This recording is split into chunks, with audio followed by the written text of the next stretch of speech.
லேவியராகமம் 11ஆம் அதிகாரம் 29, 30. நான் வேற ஒரு இடத்துல இது கேட்டேன், ஆனால் அது நல்லா இருந்துச்சு, அதனால நான் உங்களுக்கு அதை சொல்றேன். லேவியராகமம் 11, 29, 30. தரையில் ஊறுகிற பிராணிகளில் உங்களுக்கு அசுத்தமானவைகள் ஏவியெனில் பெருச்சாளியும் எலியும் சகல விதமான ஆமையும் உடும்பும் அழுங்கும் ஓனானும் பல்லியும் பச்சோந்தியும் ஆகிய இவைகளே. தரையில் ஊறுகிற பிராணிகளில் உங்களுக்கு அசுத்தமானவைகள்: ஒன்று பெருச்சாளி, எலி, ஆமை, உடும்பு, அழுங்கு, ஓனான், பல்லி, பச்சோந்தி. 8 காரியத்தை கர்த்தர் அசுத்தம்னு சொல்றார். எசேக்கியேல் 8ஆம் அதிகாரம் 6ஆம் வசனம். அவர் என்னை நோக்கி, மனுபுத்திரனே, அவர்கள் செய்கிறதை காண்கிறாயா? என் பரிசுத்த ஸ்தலத்தை விட்டு என்னை தூரமாய் போக பண்ணும்படியான இஸ்ரவேல் வம்சத்தார் இங்கே செய்கிற மிகுந்த அருவருப்புகளை காண்கிறாய் அல்லவா? இதிலும் அதிக அருவருப்புகளை இன்னமும் காண்பாய் என்று சொல்லி. போதும். அருவருப்புகள், அசுத்தமானவைகள், இவைகளை கண்டபோது ஆண்டவர் பரிசுத்த தலத்தை விட்டு என்ன செய்றாரு? தூரமாய் போயிடுறாரு. 10ஆம் வசனம். எசேக்கியேல் 8ஆம் அதிகாரம் 10ஆம் வசனம். நான் உள்ளே போய் பார்த்தபோது இதோ சகலவித ஊரும் பிராணிகளும் அருவருப்பான மிருகங்களுமாகிய இவைகளின் சுரூபங்களும் இஸ்ரவேல் வம்சத்தாருடைய நரகலான சகல விக்கிரகங்களும் சுவரில் சுற்றிலும் சித்திரம் தீரப்பட்டிருந்தன. இது ஆலயத்தில் நடக்கிற ஒரு காரியம். ஆலயத்துக்குள்ள சகலவித ஊரும் பிராணிகள் அங்கே உள்ள போய் செட்டில் ஆயிடுச்சு. நாம் தான் தேவனுடைய ஆலயம். ஒரு தேவனுடைய பிள்ளை அசுத்தமானதை செயல்படுத்தும் போது ஆண்டவர் அவனை விட்டு தூரமா போயிடுறார். என் பரிசுத்த ஸ்தலத்தை விட்டு என்னை தூரமாய் போக பண்ணப்படுகிற இஸ்ரவேலின் மிகுந்த அருவருப்புகளை நீ காண்கிறாய் அல்லவா? அருவருப்புகள், அசுத்தங்களை பார்க்கும் பொழுது கர்த்தர் நினைச்சார், நம்மளை விட்டு ரொம்ப தூரம் போயிடுறார். இது நான் ஒரு இடத்துல கேள்விப்பட்டேன். இது பக்தி விருத்தியா இருந்ததுனால நான் உங்களுக்கு சொல்றேன். சுத்திகரிப்புக்கு நம்முடைய ஜீவியத்தில் அசுத்தங்கள் இருக்கக்கூடாது. நம்முடைய அழைப்பு பரிசுத்தமான அழைப்பு. 1 தெசலோனிக்கேயர் 4ஆம் அதிகாரம் 7ஆம் வசனம். 1 தெசலோனிக்கேயர் 4:7. தேவன் நம்மை அசுத்தத்திற்கல்ல பரிசுத்தத்திற்கு அழைத்திருக்கிறார். தேவன் நம்மை அழைத்தது அசுத்தத்திற்கு அல்ல. இந்த மார்க்கத்தில் வந்துட்ட பின்பு நாம் அசுத்தத்தில் கிடக்கக்கூடாது. நமக்குள்ள இந்த ஊரும் புராணிகளாகிய அசுத்த தன்மைகள் நமக்குள்ள இருக்கக்கூடாது. அதனால இந்த சுத்திகரிப்பு கூட்டங்களை நீங்க நல்லா ஒப்பு கொடுக்கும் போது இந்த அசுத்தம் நீ சுத்திகரிக்கப்படுவாய். நம்முடைய ஜீவியத்தில் ஆலயம் இல்லையா, நாம் தேவனுடைய ஆலயம். ஆலயத்துக்குள்ள அசுத்தங்களை கொண்டு வரக்கூடாது. ஒரு சில வீடுகளுக்கு போங்க, பயங்கர மோசமா இருக்கும். சில வீடுகளுக்கு போங்க, ரொம்ப நீட்னஸா இருக்கும். அது பண வசதியினால் அல்ல, புத்தியினுடைய தெளிவினால் உள்ளாகிறது. ஒரு இடத்துல ஒரு பிசாசை துரத்தினார் ஒரு பாஸ்டர். அந்த பிசாசு ஆடிச்சு. உன் பேர் என்னன்னு கேட்டார். அசுத்தம் அப்படின்னுச்சு. இல்லை உன் பேரை கேட்டேன்னு சொன்னார். என் பேர் தான் அசுத்தம்னுச்சு. நீ என்ன பண்ணிட்டு இருக்கிற? அவ இருக்கிற ரூமை பாருன்னுச்சு. அந்த ரூமு குப்பை காடு, அப்படியே ரொம்ப ஒஸ்டா இருந்துச்சு. அந்த ஆவி அவளை குளிக்க விடுறதில்லை, ட்ரெஸ்ஸு அழுக்கான ட்ரெஸ்ஸை மாற்ற விடுறதில்லை, ரூமை சுத்தம் பண்ண விடுறதில்லை. அந்த ஆவியினுடைய தன்மையை பார்த்தீங்களா? நமக்குள்ள இந்த அசுத்தங்கள் இருக்கான்னு பார்க்கணும். உன்னுடைய ஆலயம் பரிசுத்தமா இருக்கணும். தேவனுடைய ஆலயம் பரிசுத்தமாய் இருக்கிறது. நீங்களே அந்த ஆலயம். அப்ப நம்முடைய ஜீவியத்தில் அசுத்தங்களை நம்ம விட்டு வெளியே கொண்டு வரணும். 2 நாளாகமம் 29:5. 2 நாளாகமம் 29:5. அவர்களை நோக்கி, லேவியரே கேளுங்கள், நீங்கள் எப்போது உங்களை பரிசுத்தம் பண்ணிக்கொண்டு உங்கள் பிதாக்களின் தேவனாகிய கர்த்தருடைய ஆலயத்தை பரிசுத்தம் பண்ணி அசுத்தமானதை பரிசுத்த ஸ்தலத்திலிருந்து வெளியே கொண்டு போங்கள். இதை நாம் செய்ய வேண்டிய நேரம் இதுதான். லேவியரே, லேவியருக்கு சொல்ற வார்த்தை என்ன? நீங்க உங்களுடைய ஆலயத்தில் இருக்கிற அசுத்தமானதெல்லாம் என்ன செய்யுங்க, வெளியே கொண்டு போங்க. இந்துக்கள் வருஷத்துல ஒரு நாள் செய்வாங்க, அப்படித்தானே? இல்லாட்டா தீபாவளிக்கு ஒரு சில செய்வாங்க. மற்றபடி இந்த போகி பண்டிகைன்னு சொல்றது இந்த குப்பையெல்லாம் போட்டு கொளுத்துறது தான் என்னது போகி. நமக்கு நம்முடைய ஜீவியத்தில் இருக்கிற அசுத்தத்தை நாம் தான் வெளியே கொண்டு வரணும். அவர் வெளியே கொண்டு வரணும்னு நினைச்சீங்கன்னா சவுக்கோட தான் வருவார். அடி விழுந்த பிறகு என்ன முட்டின பிறகு குனியறது ஞானம் இல்லையே.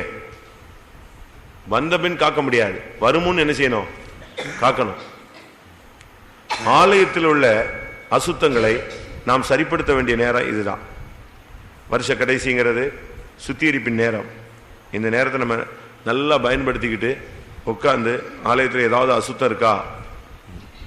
எஸ்ரா 6ஆம் அதிகாரம் 21 பார்க்கும் பொழுது ஜாதிகளின் அசுத்தம் நமக்குள்ள இருக்கான்னு பார்க்கணும்.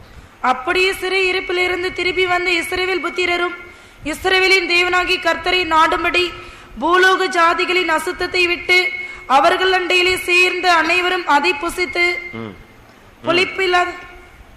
புளிப்பில்லாத அப்ப பண்டிகை 7 நாளாக சந்தோஷத்துடனே ஆசரித்தார்கள். புளிப்பில்லாத அப்ப பண்டிகை எது? பஸ்கா. பஸ்கா தான் என்னது? புளிப்பில்லாத அப்ப பண்டிகை.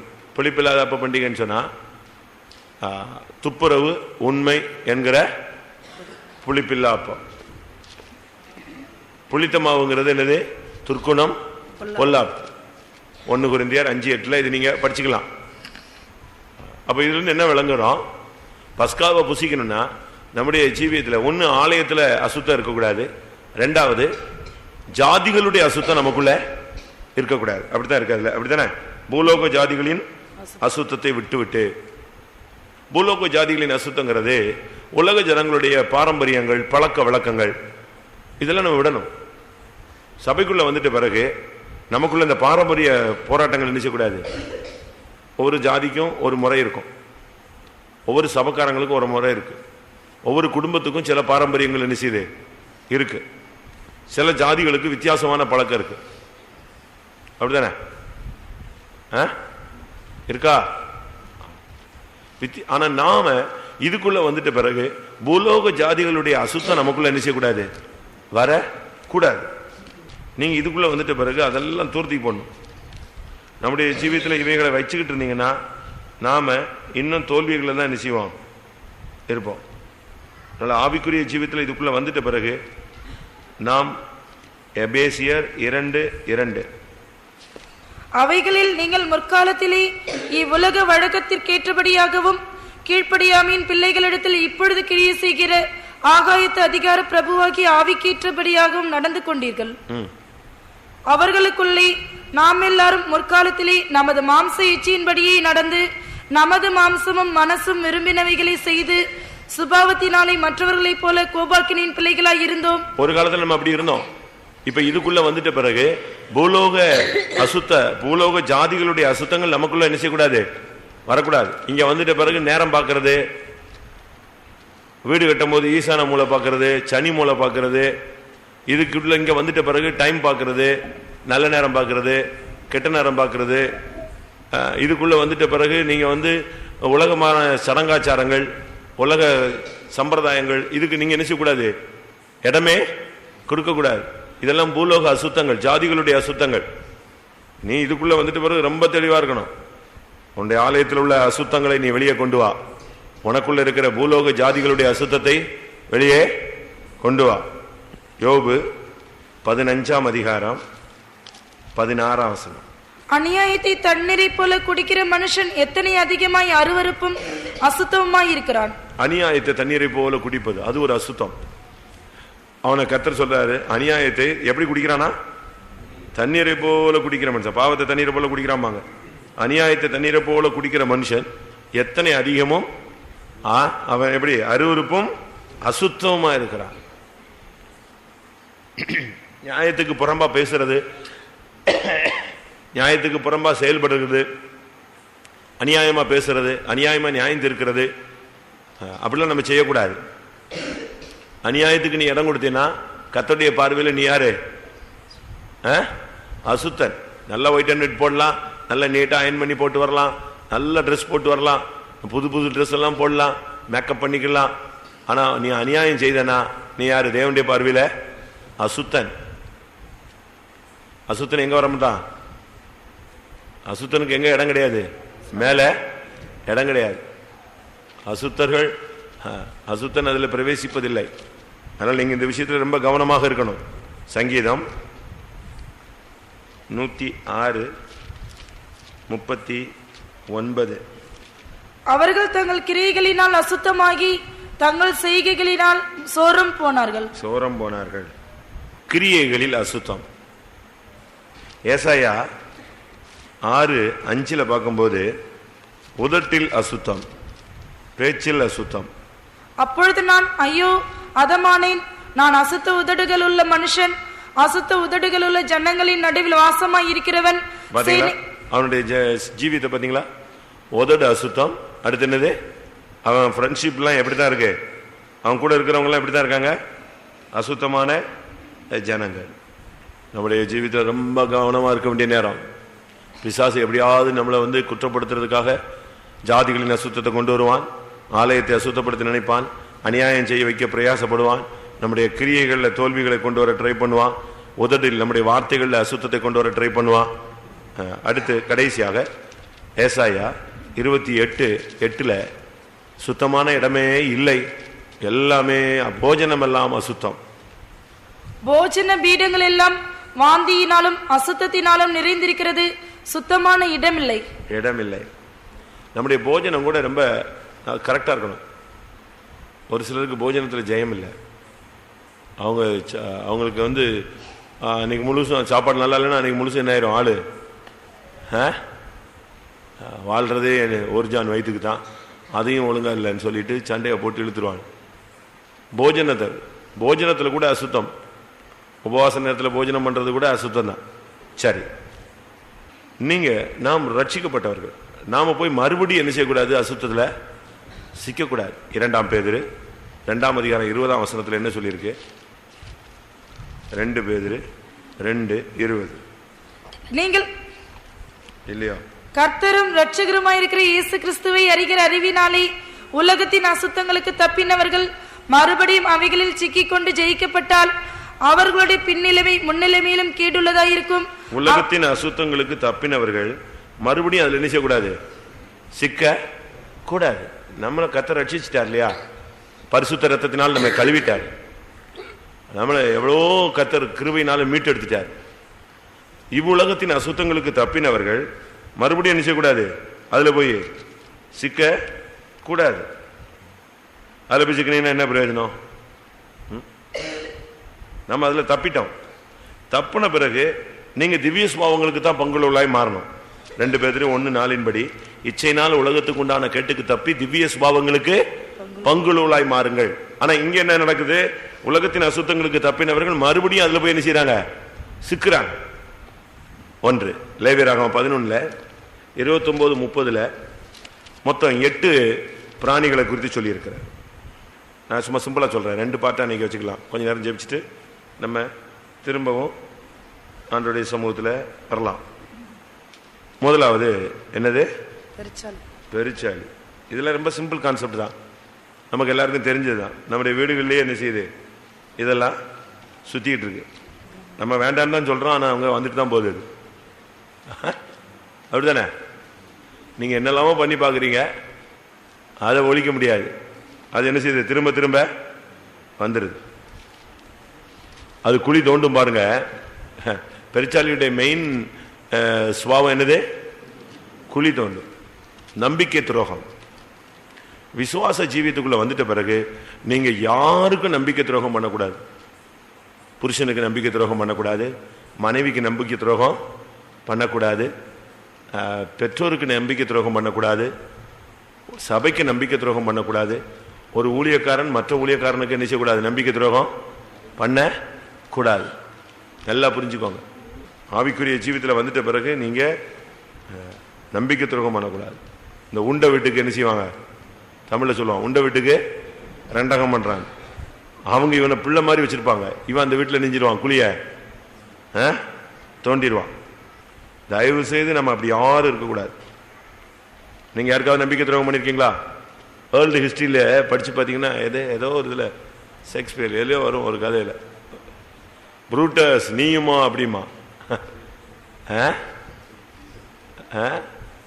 அவன் கேட்கிறான். அவன் இவனை நம்பியிருக்கான். அப்படியே நம்பி இருக்கும்போது இவன் ஆப்போசிட்டா மாறிடுவான். அப்படியே இவன் தகச்சு நின்றுட்டு சொல்லுவான், யாரு?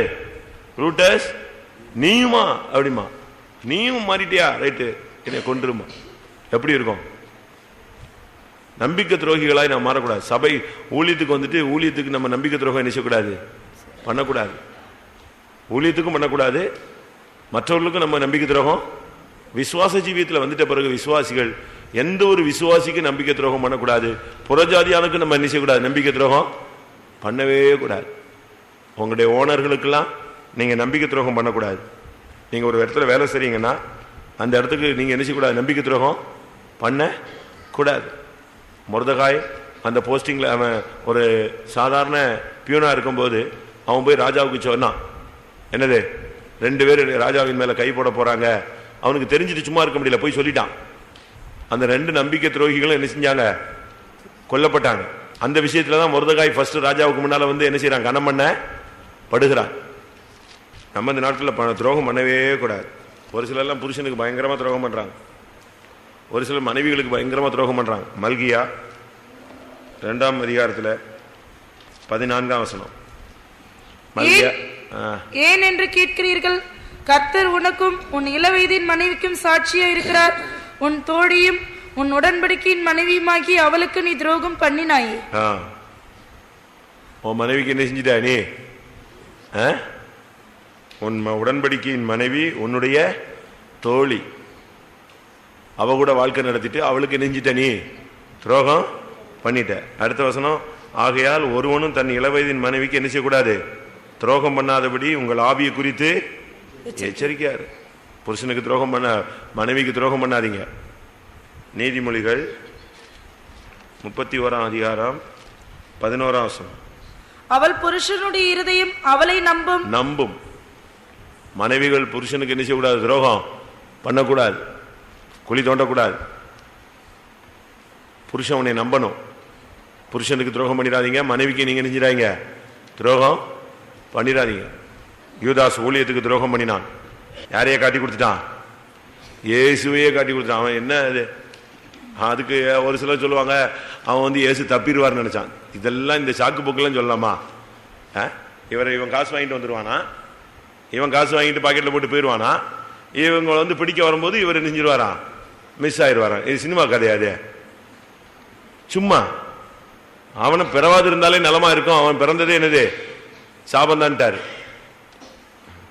அவனுக்கு ஐயோன்னு சொல்லிட்டாரு. இனிமே அவன் தப்பிடுவானாமா? தப்பிடுவார்னு இவன் நினைச்சானாமா? அப்படி இல்லை. நம்முடைய ஜீவியத்தில் நம்முடைய புருஷனுடைய இருதயம் நம்பணும். நம்பிதானே உன்னை விட்டுட்டு போறான் வீட்டில், இல்லையா? மனைவி தன்னை நம்புறாள்ல, வேலைக்கு தான் போறாருன்னு. அப்ப நம்பிக்கை துரோகம் பண்ணலாமா? ஊழியத்தில் நம்ம நம்பிதான் பணம் கொடுக்குறாங்க, நம்ம நம்பிதான் ஜனங்கள் என்ன செய்றாங்க? பணத்தை கொடுக்குறாங்க. நம்ம நம்பிதான் பரிசுத்தவான்கள் நம்ம கையில் எதை கொடுத்துருக்காங்க? சபையை கொடுக்குறாங்க. ஊழியத்துக்கு உங்களை நம்பிதான் பல ஊழியங்களை கையில் கொடுக்குறாங்க. அப்படி இருக்கும்போது நம்ம நம்பிக்கை துரோகம் பண்ணலாமா? குழி தோண்டு, பெருச்சாளியின் சுபாவம், அது அசுத்தம், ஊரும் பிராணி. அது நீங்க பாருங்க, சில வீட்டில் உள்ள தோண்டிக்கிட்டே போயிடும். மண்ணு போட்டுக்கிட்டே இருக்கலாம், போட்டுக்கிட்டே இருக்கும், தண்ணி போய்கிட்டே இருக்கும்ல. அது எங்கேயோ ஒரு இடத்துல வச்சிருக்கோம். குழி தோன்ற வேலை என்ன செய்யக்கூடாது. நம்ம யாருக்காவது குழி தோண்டி இருக்கீங்களா? நீ குழி தோண்டினால் நீ வெட்டின குழியிலேயே நீ செய்வாய், விழுவாய். இருக்கா வசனம்? நீ குழி தோண்டினா, நீ மற்றவனுக்கு குழி தோண்டினா வெட்டின குழியிலேயே நீ என்ன செய்வ? விழுவ. இரண்டாவது பெருச்சாலியும், அடுத்து என்னது? எலி. எலியினுடைய 2 சுபாவம். அதுங்கெல்லாம் விதைக்கிறதும் இல்லை, அறுக்கிறதும் இல்லை. எல்லாம் என்னதுதான் சொல்லுங்க? விதைக்கிறதுல, அறுக்கிறது இல்லை, சாப்பிட்றதெல்லாம் என்னதுதான்? ஒரே தொழில் என்னதுதான்? திருடுறது தான். அதுக்கு அதனுடைய ஒரே வேலை என்னது? அதானே செய்யுது.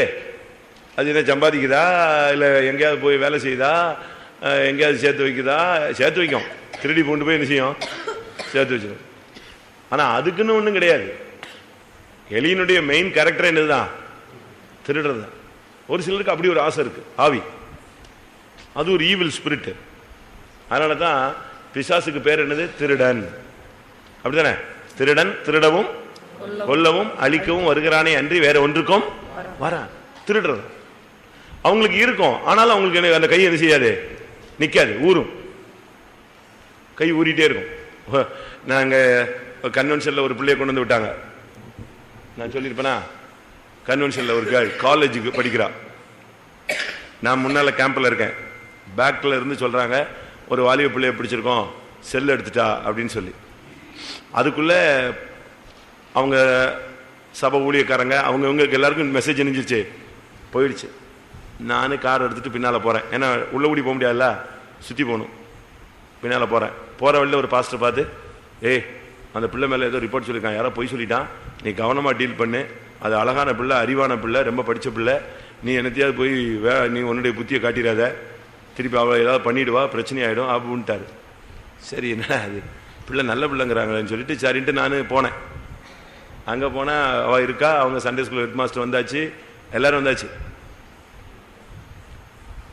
விசாரிச்சா, நான் போய் விசாரித்தேன். நான் அமைதியாக விசாரித்தேன். அவள் என்னைய பார்த்த உடனே மொத்த உண்மையும் சொல்லிட்டா. ஆமாம் நான் தான் எடுத்தேன். நான் சொன்னேன், இந்த 3 செல்லு வச்சுருக்கேன், இந்த 2 ஏன் இது? அவளுக்கு ஏற்கனவே 2 செல்லு என்ன செய்யுது, சொந்தமாகவே இருக்கு.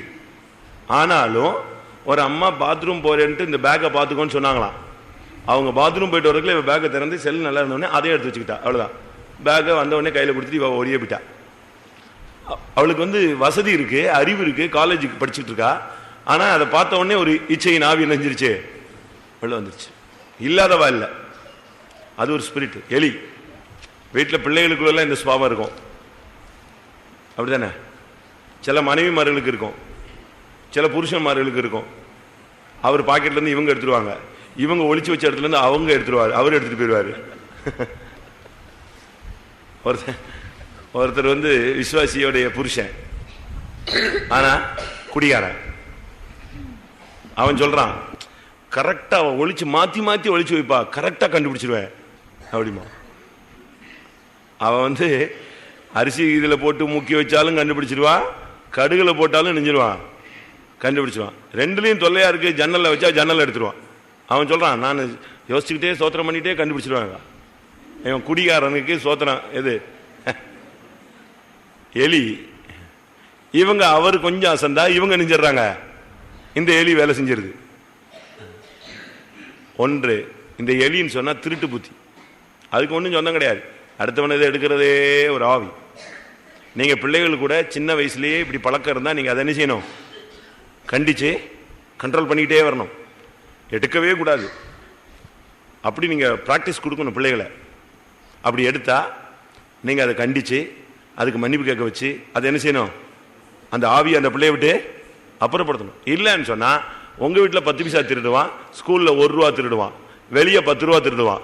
அடுத்து அதுலயும் மாட்டாம போயிட்டானா அடுத்து என்ன செய்வான்? ரோட்ல திருட ஆரம்பிச்சிருவான். அதனால இந்த விஷயத்துல நீங்க ரொம்ப கவனமா இருக்கும். 2வது, இந்த எலியினுடைய 2வது சுபாவம் சேதப்படுத்துதல், நஷ்டப்படுத்துறது. பொருட்களை நஷ்டப்படுத்துறது தான் இதனுடைய வேலை. தான் திருடிட்டு போறது அது 2வது விஷயம். இது அடுத்த பகுதி என்ன செய்யுது? சேதப்படுத்து. கர்த்தருடைய பொருட்கள், கர்த்தர் ஆண்டவர் நமக்கு கொடுக்கிற எந்த பொருளையுமே நாம் சேதப்படுத்தக்கூடாது, நஷ்டப்படுத்தக்கூடாது. நம்ம வீட்டில் எவ்வளவு பொருட்கள் நஷ்டப்படுத்துறோம் தெரியுமா? கர்த்தர் சோதமா அழிச்சதுக்கு ஒரு காரணம் ஆகார திரட்சி. அவங்களுக்கு எல்லாம் நிறைவா இருந்துச்சு, அப்படியே வேஸ்ட் பண்ணிட்டே போவாங்க, தூக்கி போட்டு. நீங்க சேதப்படுத்தினீங்கன்னா உங்களுக்குள்ள இந்த அசுத்தமான ஆவி என்ன செய்யுது? இருக்குது, பொருட்களை நஷ்டப்படுத்துவது. சில பிள்ளைங்களை பாருங்க போட்டு உடைக்கும். அது அந்த வயசுலயே அந்த ஆவி எரிஞ்சிருச்சு, எலியின் புத்தி வந்துருச்சு. சில புருஷன்மார் கோவம் வந்தா தூக்கி உடைச்சிருவான். சில சகோதரிகளுக்கு எப்படி கோவம் வருது. நான் ஒரு இடத்துல இருந்தேன், அதில் ஒரு மிலிட்ரிக்காரன் தான், ஒரு விசுவாசி. அவன் 6 மாதம் 1 வருஷத்துக்கு ஒரு ட்ரிப் தான் வருவான். வந்தால் சமானமாகவே அவனுக்கு இருந்து பழக்கமே கிடையாது. வரும்போதெல்லாம் சண்டையை போடுவான், அந்த பிள்ளையை போட்டு அடிப்பான். ஒரு நாள் வந்துட்டு வீட்டுக்கு போயிட்டு ஒரு 4 நாள் கழித்து வந்தான். வரும்போது ஒரு மஞ்சள் பை தூக்கிட்டு வந்தான் சர்ச்சுக்கு. வந்து ஏதோ ஜெபிச்சுட்டு நான் போயிட்டு வரேன்னா, நான் கேட்டேன், மஞ்சள் பையில் என்னன்னு கேட்டேன். அது ஒரு சின்ன பிரச்சனை ஆயிடுச்சுன்னா. இல்லை, மஞ்சள் பையில் என்னன்னு கேட்டேன். காலையில் ஒரு சின்ன பிரச்சனையில் அவளை அடிச்சுவிட்டேன். அவளுக்கு அவனுக்கு திருப்பி அடிக்க முடியாது, இவன் மிலிட்டரிக்காரம்ல. அதனால் அந்த கோபத்தில் பக்கத்தில் இந்த டேப் ரிகார்டை தூக்கி அடிச்சா தரையில் ஒரே அடி. அது பீஸாக பிடிங்கிட்டு போயிடுச்சு. அவ்வளோதானே, 8000 ரூபா போச்சா? இவன் மிலிட்ரியில் இரவும் பகலும் அந்த காட்டில் கிடந்து சம்பாதிச்சது 5 நிமிஷத்தில் போயிடுச்சு. சேதப்படுத்துகிற ஆவி உங்களுக்குள்ள இருக்கா? இப்போ எலியெல்லாம் தலை உயர்த்தாது, அது எங்கேயாவது ஒளிஞ்சிட்டு இருக்கும். எலி வலையில் இருக்கும். இப்போ அது உள்ள செட்டில் இருக்கும். இப்போ இந்த கொஞ்சம் பொறுத்து தீயை வச்சு அக்கினி இறங்கினாதான் எது வரும், இது வெளியே வரும். 3வது சகலவிதமான ஆமை. அது என்ன ஆமைன்னு சொல்லாம சகல விதமான ஆமை. ஆமையில பெரிய பெரிய சைஸ்லாம் இருக்கு. அதே நேரத்தில் சின்ன ஆமைகளும் இருக்கு. பெரிய ஆமை விலை இல்லை. நட்சத்திர ஆமைன்னு ஒன்று இருக்கு. இப்போ கடத்துறாங்க பார்த்தீங்களா, அந்த ஆமையை ஃபாரினுக்கு கடத்துறாங்க. சும்மா பேக்கில் வச்சே கொண்டு போயிடலாம். சின்னதாக குட்டி குட்டியாக இருக்கு. அது ஒரு எதுக்கோ யூஸ் பண்ணுறாங்க, மருந்துக்காக, காஸ்ட்லி. சகல விதமான ஆமை அப்படின்னு சொன்னால், ஆமையினுடைய சரியான வெளிப்பாடு என்னன்னா, ரொம்ப அசதி. அவ்வளோதான், அதுக்கு ஸ்பீடு அவ்வளோதான். தண்ணிக்குள்ளே போனால் தான் அது என்ன செய்யும், ஹை ஸ்பீடு கூட்டும். அதாவது என்ன அர்த்தம்னா, தான் காரியம்னா ஸ்பீடாக இருப்பாங்க, மற்றவங்க காரியம்னா ஆமாம் அசையாது. சகல விதமான ஆமை. சோம்பேறித்தனம், ஊழியத்தில் சோம்பேறித்தனம், ஜபத்தில் சோம்பேறித்தனம், பாடுபடுகிறதுல சோம்பேறித்தனம், ஒரு இடத்துல போகிறதுக்கு சோம்பேறித்தனம், அசதி, ரொம்ப சோம்பேறித்தனம், தாமதம். ஆமையை கூப்பிட்டுட்டு நீங்கள் போனீங்கன்னா நீங்கள் வீடு போய் சேர மாட்டீங்க. நான் ஒரு வீட்டுக்கு ஒரு கம்பெனிக்கு ஜெபிக்க என்னை கூப்பிட்டு போனாங்க. நான் போய் ஜெபித்தேன். ஜெபிச்சு முடிச்ச உடனே சொன்னேன், என்னப்பா இது ஆமை தெரியுதுன்னு சொன்னேன். ஆமாம், என் பிஸ்னஸ் படுத்துருச்சுன்னா. அப்போ தான் நல்ல ஸ்பீடில் வந்தவர். இந்த இன்ஸ்டன்ட் காஃபி மிஷின் பார்த்துருக்கீங்களா? பட்டன் அமுக்குனா என்ன வரும், காஃபி வரும். அந்த காஃபி மிஷினை இன்ட்ரடியூஸ் பண்ணது இவன் தான். நல்ல போக்கு. அவனுக்கு என்ன பண்ணிட்டாங்க, கூட உள்ள பார்ட்னர்லாம் சுத்தமாக பிஸ்னஸை வச்சு இவனை கவுத்தி விட்டுட்டு அவங்க ஸ்பீட் பண்ணிட்டாங்க. இவனை வச்சு விட்டாங்க. இது பிஸ்னஸ் எப்படி ஆயிடுச்சு, ஆமை உள்ள பூந்துருச்சு. ஆமை புகுந்த வீடு என்ன ஆகும், என்ன சொல்லுவாங்க, ஆமை புகுந்த வீடும் அமீனா புகுந்த வீடும் என்ன செய்யாது, விளங்காது. அப்படித்தான் சொல்லுவாங்க. ஆமை ஒரு வீட்டுக்குள்ள வந்துச்சுன்னா செத்தான் அந்த வீட்டுக்காரன் வீட்டை காலி பண்ணிடுவான், இல்லைன்னா வீட்டை விட்டுருவான். அதே மாதிரி நமக்குள்ள இந்த ஆமை இருக்கா, அதுவும் சகல விதமான ஆமை. எல்லா காரியத்திலையும் சோம்பேறி தானே தான். என்ன காரியம் செஞ்சாலும் அப்படியே இழுத்து முழங்கால் போடுவோன்னாலே 4 நிமிஷம் ஆகும். எங்க வர முழங்காலில் வர்றதுக்கு. எளிமை நிற்போம்னு சொன்னால் அதுக்கு ஒரு 3 நிமிஷம் ஆகும். இவங்களை வச்சு என்ன செய்ய முடியும்? ஒரு இடத்துக்கு கிளம்புங்கன்னு சொல்லுங்க, கிளம்புவாங்க பாருங்க, கிளம்புவாங்க. கல்யாணம் 8 மணிக்குன்னா இவங்க 10 மணிக்கு தான் போவாங்க. அங்கே கல்யாணம்லாம் முடிஞ்சு சாப்பிட்டு அவன் போயிட்டு இருப்பான். அவ்வளவு ஸ்லோ கோச். இதெல்லாம் பயங்கர லேட் பிக்கப். இவங்கெல்லாம் இப்படி யாராவது இருக்கீங்களா? இந்த ஆவி இருக்கா? இதெல்லாம் சோம்பேறிகள். சகலவித அதாவது சகலவித ஆமைன்னு சொன்னா எல்லா விஷயத்திலும் என்னதுதான், எல்லா விஷயத்திலையும் ஸ்லோ. சாப்பிட்றதுக்கு உட்காந்தா 35 நிமிஷம் கொறிச்சு. பாஸ்டர் இவர் சொல்லுவார், பாஸ்டர் கேசி வர்கீஸ், ஒரு பந்தி 7 நிமிஷம் தான். ஒரு பந்தியில் ஒருத்தன் சாப்பிட்றது எத்தனை நிமிஷம்? 7 நிமிஷத்தில் பந்தி க்ளோஸ் ஆகிடும். அவ்வளோதான். இது நம்ம ஆளுங்க சாப்பிடுவாங்க பாருங்க. ஐயோ, இவங்க சாப்பிட்டு முடிச்சு அவ்வளோதான்.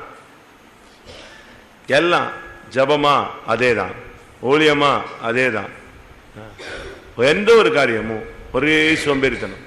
இதுங்களை வச்சு இதுங்க எப்படி பரலோகத்துக்கு கொண்டு போறது? எக்காலம் ஊதுனா இது கிளம்புறதுக்கு 35 நிமிஷம் ஆகும். அது ஒரு இமைப்பொழுது, ஒரு நிமிஷத்திலே ஒரு இமைப்பொழுதுல. இந்த கேஸ்ல எங்க வர்றது? அது மனவாட்டி போய் சேர்ந்து கதவெல்லாம் அடைச்ச பிறகு, கைவிடப்பட்டதெல்லாம் தெரிஞ்ச பிறகு இவங்க இயேசுவேமாகும். இதெல்லாம் பிக்கப் இல்லாத வண்டிங்க.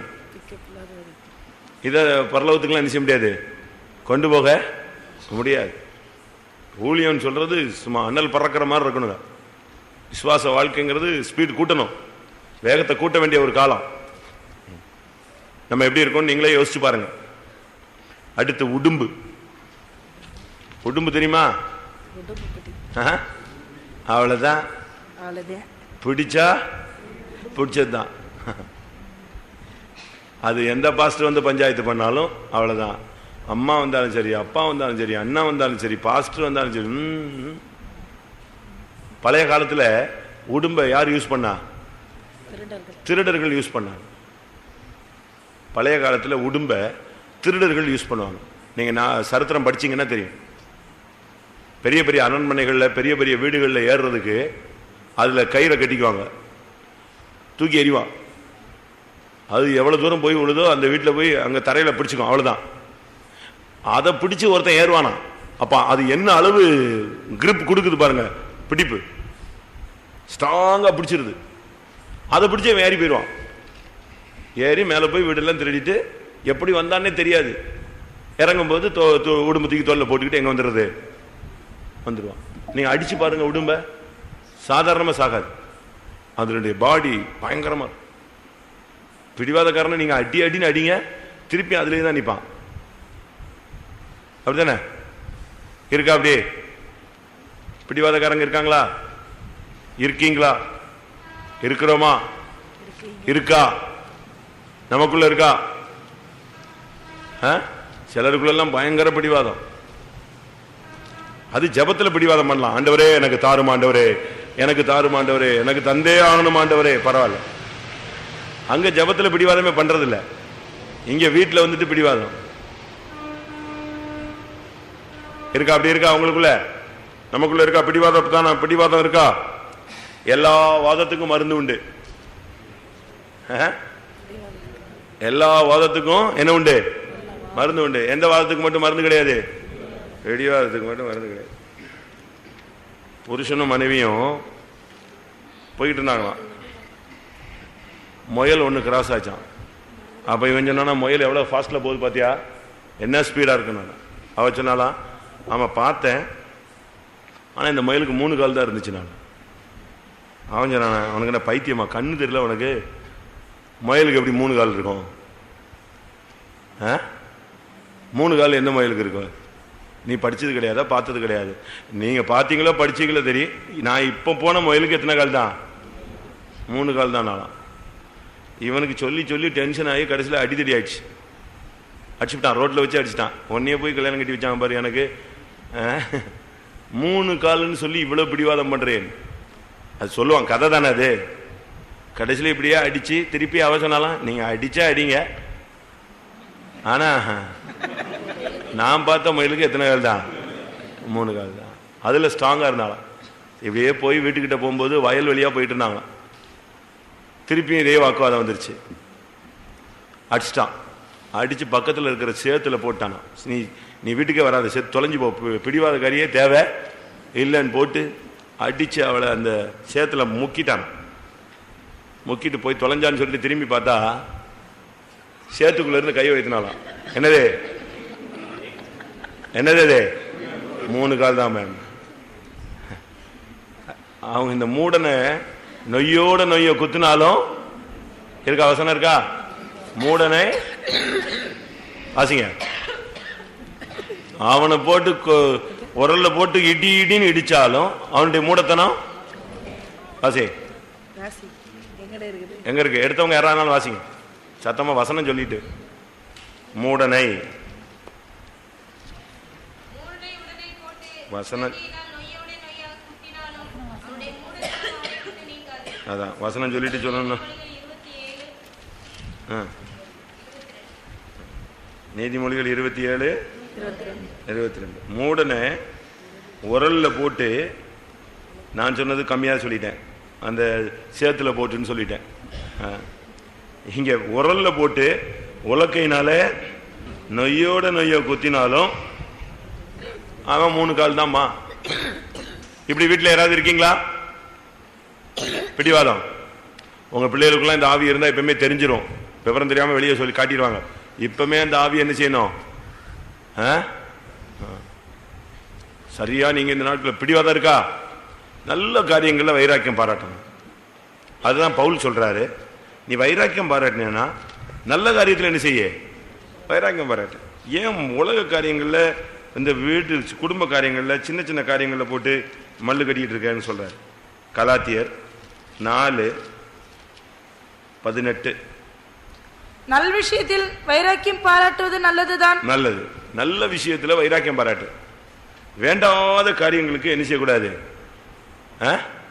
நீங்க வைராக்கியம் பாராட்டி அதுல பிடிவாதமா இருக்கக்கூடாது. நம்ம குடும்பத்துல உடம்பு இருக்கா? சபையில உடம்பு இருக்கா? நமக்குள்ள இருக்கும். அது ஒரு சிலருக்கு பாருங்க ரொம்ப ஸ்ட்ராங்கா இருக்கு, பயங்கரம். அது வளர்ந்து போச்சு. அவங்க பிடிச்சபடியிலே தான் நிற்பாங்க. போன வாரம் ஒருத்தர் என்கிட்ட பேசினாரு, நான் அவர்கிட்ட பேசினேன். ஐயா அதை விட்டுருங்க. இல்லை இல்லை, அவன் மன்னிப்பு கேட்கணும் அப்படின்னாரு. என்ன இது, அவன் மன்னிப்பு கேட்கட்ட நீங்கள் மன்னிச்சிருங்க அப்படின்னு சொன்னேன். இல்லை இல்லை இல்லை, மன்னிப்பு கேட்டால் தான் அது கரெக்டாக வரும். நான் திருப்பி இங்கே தான் காத்திரு போட்ட முடிச்சு தான் நான் சொல்லிக்கிட்டு இருக்கேன். இவ்வளவும் இந்த ஆள் காத்திரு போட்டத்தில் என்ன ஆவியில் நினைஞ்சாருன்னு எனக்கு தெரில. மன்னிக்க என்ன செய்யலை, முடியல. ஆனால் ஆவியில் அது வாட்டு குதிச்சுக்கிட்டே இருந்தா, ஆவியில் குதிச்சுட்டு பிடிவாதத்தை வச்சுக்கிட்டு இருந்தா என்ன பிரயோஜனம்? உடும்பு. அடுத்து என்னது? அழுங்கு. அழுங்குன்னு என்னது? அழுங்குன்னு என்னது? ஒரு மொழிபெயர்ப்பில் நத்தைன்னு இருக்கு. நத்தை. நத்தை. நத்தையினுடைய 2 சுபாவம். நீங்க லேசா டச் பண்ணுங்க, என்ன ஆயிரும்? புசுக்குன்னு சுருங்கி, தொட்டால் சினிங்கி. Touch me not, touch me not, என்னை தொடாதே. தொற்றக்கூடாது. இந்த தொட்டாச்சு நீங்க செடி பார்த்துருக்கீங்களா? நான் அதை போய் ஊதி பார்த்தேன். தொட்டா தானே இதுக்கு கோபம் வருது, ஊதி பார்ப்போன்னு. அது ஊதுனா கூட உடனே அதுக்கு ரோஷம் வந்துருச்சு. திரும்ப இது எப்பந்தான் அது ஒழுங்காகுதுன்னு நின்று பார்த்துக்கிட்டே இருந்தேன். புனலூர் ஃபைத்தமில் இருந்துச்சு, கேரளாவில். பிரசங்கத்துக்கு போயிட்டு அப்படியே ஃபைத்தமில், பழைய ஃபைத்தமில் அப்படி சுற்றிட்டு இருந்தா இது இருந்துச்சு. தொட்டாதான் இதுக்கு பயங்கர எஃபெக்டாக இருக்கு, ஊதி பார்ப்போன்னு. ஃபூன்னு ஊதுனா உடனே அது டென்ஷன் ஆயிடுச்சு. சரி, எவ்வளோ நேரம் கழிச்சு வருதுன்னு பார்த்தா நம்ம ஒதுங்கிட்டோமா இல்லையான்னு அதுக்கு ஏதோ ஒரு சென்சார் உள்ள இருக்கு. அதுக்கு பிறகு மல்ல என்ன செய்யுது? அதே மாதிரி சில புருஷன் மனைவி எல்லாம் பயங்கர ஆளுங்க. தொட்டா போதும், சொல்லிட்டா போதும், ஓன்னு அழுதுருவாங்க. இல்லட்டா அன்னைக்கு முழுசும் வண்டி பிரேக்ல ஸ்ட்ரைக்ல நிற்கும். ஒன்னு அழும், தொட்டால் சினுங்கும். இல்ல அவ்வளவுதான், அதோட ஸ்ட்ரைக் அடிச்சா 3 நாள் 7 நாள் 6 நாள் 4 நாள் அது பாட்டுக்கு வெற்றிகரமா நெஞ்சிட்டே இருக்கும். 3ஆவது நாள் 4ஆவது நாள் போய்கிட்டே இருக்கும். சாப்பிடாம குளிக்காம குடிக்காம அப்படியே செத்து போற மாதிரி, ஏதோ எல்லாமே வாழ்க்கையே முடிஞ்சு இயேசு வந்துட்டு போயிட்ட மாதிரி யோசிச்சுட்டு இருப்பாங்க. தொட்டால் சினிங்கியா இருக்கீங்களா? பிரசங்கத்துல லேசா அடிச்சிருங்க, ஓடி போயிடுறானே. ஒரு விசுவாசி நாங்க எப்படி அடிக்க முடியும்? அடிக்க முடியாது. விசுவாசி அடிக்க முடியாது. எதுலதான் தட்ட முடியும்? போதக சிக்ஷையே ஜீவ வழி. என்னைய தான் பேசினார், வேற யாரும் ரோட்ல போறவனையா பேசினேன்? இங்க உட்கார்ந்து இருக்கிறவங்க தான் பிரசங்கம் பண்ணுவேன். ஒரு சிலர் சொல்றாங்க நம்முடைய விசுவாசிகள் எனக்கு தான் பேசினாரு, என்னைய பார்த்துட்டே பேசினாரு, வேற யார பேசினாரு, என்னைய தான் பேசினாரு. நான் சொல்றேன், ஆமா உன்னைய தான் பேசினேன். நான் போய் ரயில்வே ஸ்டேஷன்ல போயிட்டு பேசினா ஏன்னா ஒத்துக்குவானா? இங்கதான் பேசுவேன், உனக்கு தான் பேசுவேன். அது எனக்கும் தான் சேர்த்து தான். வசனம் இருபுறம் கருக்குள்ள பட்டயம், என்னையும் வெட்டும் உன்னையும் வெட்டும். உனக்கு தான் பேசினேன். அது போதக சிக்ஷையை நீ எப்படி எடுக்கணும்? என்னைய தொட்டுட்டாரு அப்படின்னு நீ சிரிங்கிட்டு ஓடிடக்கூடாது. கோழி மிதிச்சு என்ன செய்யாது? குஞ்சு சாகாது. நீ குஞ்சியா இருந்தா இந்த கோழி மிதிச்சு நீ என்ன செய்ய மாட்ட? சாக மாட்ட. நல்லா புரிஞ்சுக்கணும் சத்தியத்தை. அதனால நீ தொட்டால் சினிங்கா இருக்கக்கூடாது. போதக சிக்ஷை உனக்கு என்னது? ஜீவ வழி. கேட்கும் போதே நீ இருதயத்தில் குத்தப்பட்டவர்களாகி அவங்க ஓடவில்லை. என்ன செஞ்சாங்க? பேதுரு பிரசங்கம் பண்ணா அவங்க இருதயத்தில் குத்தப்பட்டவர்களாகி ஓடி போகல. எங்க வந்தாங்க? நேர பேசிட்டு ஐயா நாங்க என்ன செய்ய வேண்டும்? அவ்வளவுதான். நீ உன் இருதயம் குத்தப்பட்டுருச்சா? ஓடிடாத, பாஸ்டர்ட்ட பேசு. நான் என்ன செய்யணும்? தாழ்ந்து போகணுமா? விட்டு கொடுக்கணுமா? மன்னிக்கணுமா? சகிக்கணுமா? ஏத்துக்கணுமா? ரைட், எனக்கு போதகம் பண்ணுங்கள், நான் கேட்பேன். யோபு சொல்றாரு, எனக்கு நீங்க போதகம் பண்ணுங்க, நான் நெஞ்சுக்கிறேன், கேட்டுக்கிறேன். போதகம் பண்ணும்போது கேளு. எனக்கு உபதேசம் பண்ணுங்கள், நான் அதை கேட்டுக்கொள்கிறேன். 6:24 எனக்கு உபதேசம் பண்ணுங்கள், நான் மௌனமாயிருப்பேன். உபதேசம் பண்ணும்போது எப்படி இரு? மௌனமா இரு. 25 செம்மையான வார்த்தைகளில் எவ்வளவு வல்லமை உண்டு, உங்கள் கடிந்து கொள்ளுதலினால் செம்மையான வார்த்தைகள் என்ன உண்டு? எவ்வளவு வல்லமை உண்டு. நான் ஒரு இடத்துல போய் கடனை பத்தி பிரசங்கம் பண்ணிட்டேன். அடுத்த நாள் ஒருத்தர் வந்தாரு, நல்ல வேலை பிரசங்கம் பண்ணீங்க, இந்த ஆள் கடனை வாங்கிட்டு கொடுக்காம இருந்தான், கொடுத்துட்டான், நேற்று பிரசங்கம் கேட்டுன்னு. ஒரு விசுவாசி. நான் ஒரு கன்வென்ஷன்ல பிரசங்கம் பண்ணிட்டேன். அந்த கன்வென்ஷன்ல என்னைய கவனிக்கிறதுக்கு ஒரு விசுவாசியை போட்டிருந்தாங்க. அவன் தான் எனக்கு சாப்பாடு கொண்டு வருவான். நான் தங்கியிருந்த இடத்துக்கு சாப்பாடு தூக்கிட்டு வந்துட்டு போய்கிட்டே இருப்பான். அவன் காலையில் வந்தான். அடுத்த நாள் காலையில், பாஸ்டர் எஃபெக்டா வேலை செஞ்சிருக்கேன். நான் என்னன்னு கேட்டேன். காலையில் காசு கொடுத்துட்டான் பாஸ்டர். யாரு?